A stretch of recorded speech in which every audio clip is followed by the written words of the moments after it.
এই ভিডিওতে জানতে পারবেন সৌদি সরকারের পক্ষ থেকে ঈদের ছুটি ঘোষণা করা হয়েছে। শুধু প্রাইভেট সেক্টর এবং সরকারি সেক্টর না, কফিল এবং মালিকদেরকেও নির্দেশ দেওয়া হয়েছে।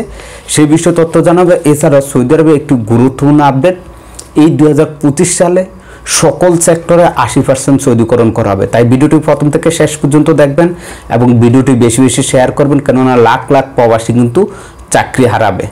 আগামী 29 মার্চ হচ্ছে কর্মদিবসের শেষ দিন, অর্থাৎ 29 তারিখে হচ্ছে সকলের শেষ ডিউটি। আগামী 30 তারিখ থেকে 2 এপ্রিল পর্যন্ত, আমি আবারও বলছি 30 তারিখ থেকে 2 এপ্রিল পর্যন্ত ঈদের ছুটি ঘোষণা করা হয়েছে।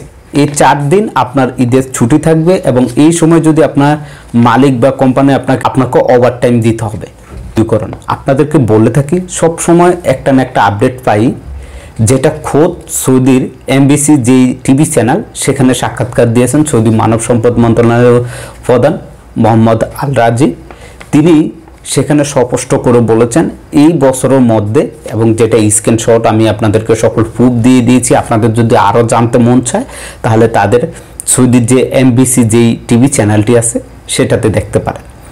সেখানে তিনি বলা হয়েছে যে এই বছরের মধ্যে সকল সেক্টরের মধ্যে 80% সৌদিকরণ করা হবে। সকল সেক্টর বলতে যেগুলো বোঝানো হয়েছে উপর স্তরে, কোম্পানির চেয়ারম্যান আছে, কোম্পানির সিইও আছে, কোম্পানির ডিরেক্টর আছে, তারপর কোম্পানির ডিরেক্টর ম্যানেজার আছে, কোম্পানির অ্যাসিস্ট্যান্ট জেনারেল ম্যানেজার আছে, কোম্পানির অ্যাটেন্ডিং ম্যানেজার আছে, চিফ আছে, তার পেশা আছে যেগুলো আমরা বলে থাকি, যেমন হেড অফ ডিরেক্টর বলে থাকি বা ম্যানেজার বলে থাকি বা জেনারেল ম্যানেজার বলে থাকি, অ্যাসিস্ট্যান্ট ম্যানেজার বলে থাকি, তারপর হচ্ছে supervisor, assistant supervisor, area supervisor, তারপর হচ্ছে কোম্পানির যেই সেক্রেটারি আছে, তারপর হচ্ছে অফিস ম্যানেজার আছে।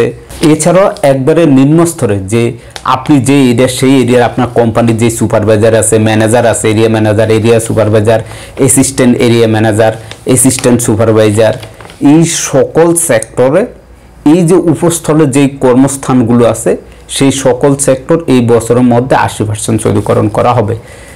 অর্থাৎ আপনি বুঝতে পারেন এই বা সৌদি আরবের যত সেক্টর আছে সকল সেক্টরের উপর স্তরের যে সকল কর্মকর্তা বা কর্মচারী বর্তমানে প্রবাসীরা কাজ করতেছেন, সেই সকল সেক্টর প্রবাসীদেরকে হাঁটিয়ে তারা সৌদি নাগরিকদের নিয়োগ দেওয়া হবে, তাও 80%। 20% শুধুমাত্র আজনবীদেরকে রাখা হবে। আর এই ডিক্লেয়ারটা তিনি সরাসরি সেই টিভি চ্যানেলে বলছে যে মোহাম্মদ বিন সালমান নির্দেশ দিয়েছেন, তার নির্দেশ মোতাবেক তারা কাজ করতেছে।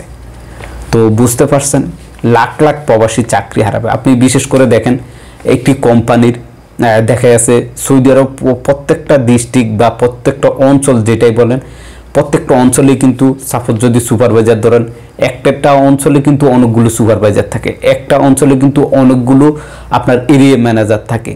এই সবার চাকরি হারাবে। এদের মধ্যে এখন থেকে সৌদি নিয়োগ শুরু হয়ে যাবে। ভিডিওটি বেশি বেশি করে শেয়ার করবেন যাতে করে সকলে তথ্যগুলো জানতে পারে।